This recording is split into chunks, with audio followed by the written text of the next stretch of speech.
Oi, oi, all right, how's it going? I'm Grant, you're you. This is the Doodle Review. You're joining us today for another in our roundup series, Sound Bites. This time, I wanted to collect a few albums from singer and songwriters across alternative country and folk. So, in keeping with this dorky restaurant theme I've concocted, which has become a bit of a problem, I'm not going to lie, today it's singer-songwriter appetizers, and on the menu are recent LPs from Post Malone, Old 97s, Sturgill Simpson, Chris Cohen, Devon Welsh, Armand Dunes, and Bat for Lashes.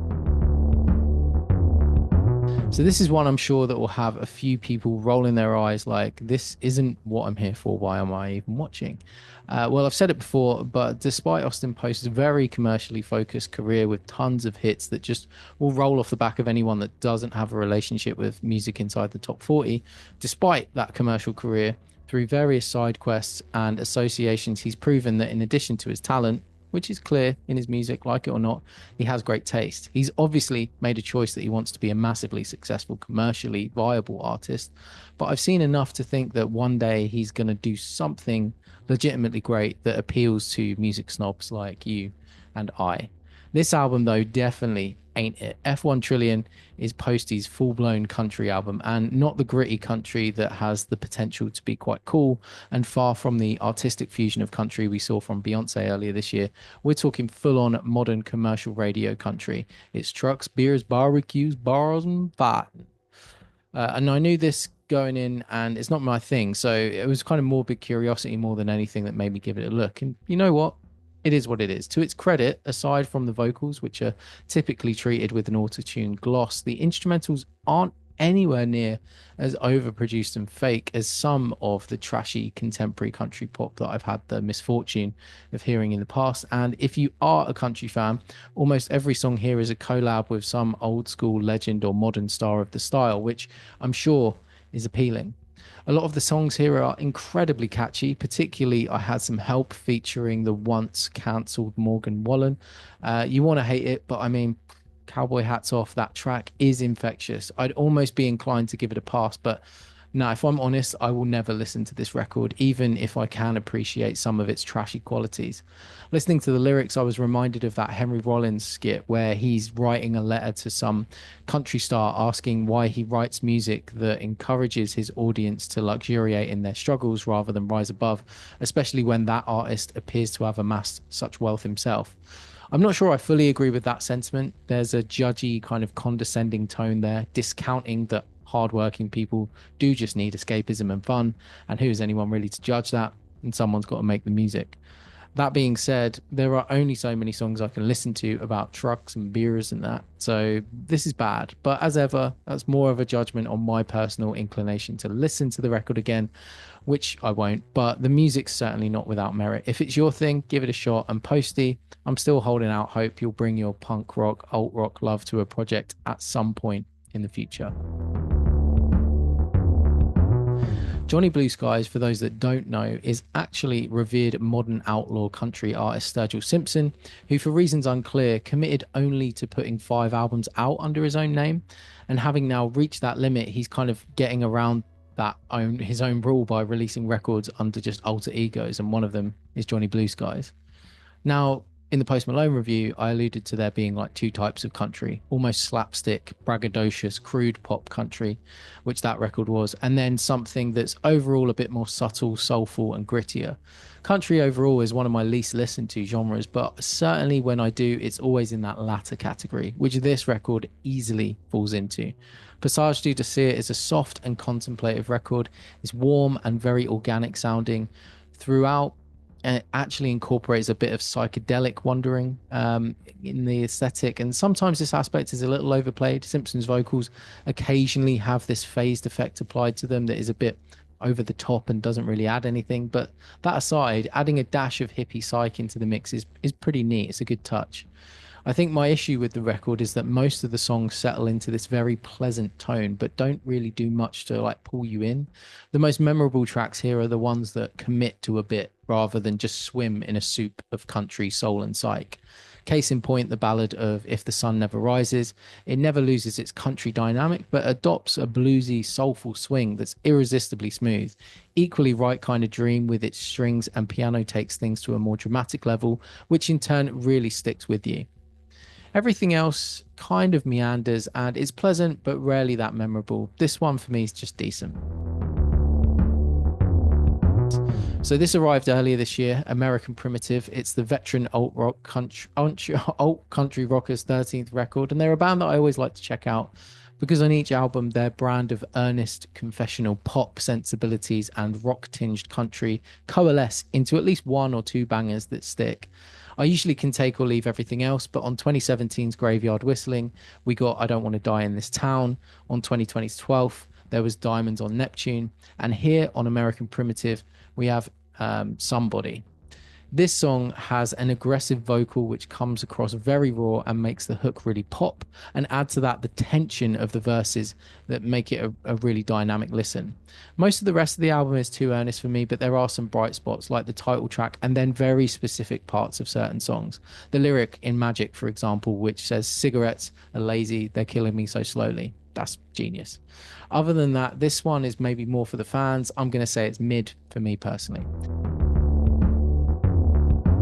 Cohen is a songwriter, producer, and multi-instrumentalist who has had a busy career since the turn of the millennium. Initially releasing a series of albums with his own band, The Curtains, he then spent a few years in the indie alternative outfit Deerhoof before starting new projects Natural Dreamers and Crypticize. More recently, though, around 2012, Cohen started putting out albums under his own name. How I came to be aware of Paint a Room, Cohen's fourth solo album, I'm not entirely sure, but I saw it was out, was intrigued by the cover, and finally won over by a runtime shorter than 30 minutes, which is always a winner. What I found I could actually describe as one of my favorite singer-songwriter releases of the year. This record is kind of understated, kind of weird, occasionally janky, and every now and again quite beautiful. If I was to describe Paint a Room using artist reference points, I'd say the record is a little Riley Walker. A song like Damage has a similar kind of laid-back folk that borders on jazz, and that's helped in this instance by none other than Jeff Parker on sax. It's a little A Savage, the Parquet Courts frontman who put forth a great solo album last year, because Cohen's voice has a similar tone to Savage, but they also share a kind of angular sensibility that shines through on these mostly restrained acoustic numbers. The album also has a Wilco-ish indie sensibility and occasional dabs of Sufjan Stevens' Renaissance Fair instrumental palette. That last part's probably my least favourite aspect of the record, but it only really shows up on Sun Ever, so it's not a problem. My absolute favourite on the record is Randy's Chimes, the closing track with a hauntingly beautiful piano loop and shuffle beat as its foundation. Cohen takes this then in different directions, but I could honestly just listen to the first 30 seconds on a continuous loop. I love it when this happens. I took a chance and it ends up being one of the coolest records that I've discovered this year. I'm going to give this one a next level. From one slightly quirky artist to one it seems on the edge of going off the deep end, let's talk about Devon Welsh, Come With Me If You Want to Live. I first got into Welsh when he was part of the duo known as Magical Clouds. Their album Impersonator is deep and affecting. Honestly, it's depressing. If you ever see the Clouds up on Grant's recently played list, your boy's depressed. Bugs Don't Buzz, Childhood's End, Turn, Turn, Turn, oof, they get me. Anyway, that project sadly dissolved in about 2016, but after that, Welsh emerged as a solo artist, releasing 2018's Dream Songs and 2019's True Love in quick succession. Where Magical Clouds had been effective for often adopting somewhat dissonant or abrasive electronic textures into their minimal sad boy songs, Welsh pursued a slightly more organic and warm tone for his solo work, until now, it seems. The weirdly Terminator referencing Come With Me If You Want to Live rushes headlong back into the electronic disruptive production of Magical Clouds, leapfrogs over it, and keeps running even further down this track. This album has big, noisy, distorted breakbeats and layers of electronic buzzy synths. It oddly works, I guess in the same way that it worked for Welsh's previous group, but if I read my own description prior to actually hearing this LP, I would have thought the songwriter was off his head. There are still many of the same traits we've heard accompany Welsh for a while. Lots of reversed guitars and simple but deadly effective emotive melodies. I particularly love Best Laid Plans with its slowed down shuffle beat really standing out against a lot of the bombacity here. But bombacity works too. That's what we needed with a mix of heavy digital kick drums and then high filtered snare and hi-hat breakbeats is almost up there for me as one of Welsh's best tracks. His delivery rises to the energy of this weird tone that he sets.